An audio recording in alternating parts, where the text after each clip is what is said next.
हरिओम. योगदास श्री जयगणेश जोशी लिखित भक्तिबोधामृत 71. सातत्य. भक्ताने गौणभक्ती सातत्याने करावी, त्यात प्रगती करावी आणि यथाकाळी पराभक्ती प्राप्त करावी. त्याची धारणा, ध्यान आणि समाधी यामध्ये प्रकाशाची अनुभूती प्राप्त होईपर्यंत प्रगती व्हावी. अशा प्रकारे प्रगती झाल्यावर तो संन्यासी होतो, योगी होतो.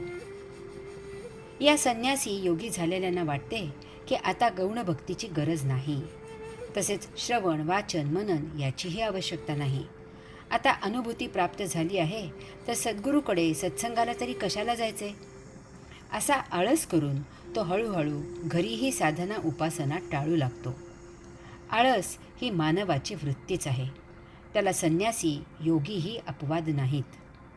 असे जर दुर्दैवाने संन्यासी योगी यांनी केले तर त्यांची अधोगती होणे अपरिहार्य आहे. कारण समाज, कुटुंब यामध्ये मन उचंबळून येते. संन्यासी योगी निष्प्रभ होतात, एखाद्या गाफील क्षणी ते घसरतात. यास्तव भक्ताने योग साधना म्हणजे गौणभक्ती, धारणा, ध्यान, समाधी दररोज नित्य नियमित करत राहणे अत्यंत आवश्यक आहे. सद्गुरूचा सत्संग, वाचन, मनन सुरू असले पाहिजे. त्यात सातत्य राखणे गरजेचे आहे.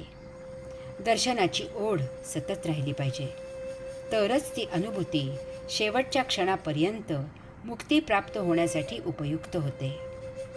भक्ताने जीवनात अलिप्तता राखली पाहिजे. हरि ओम.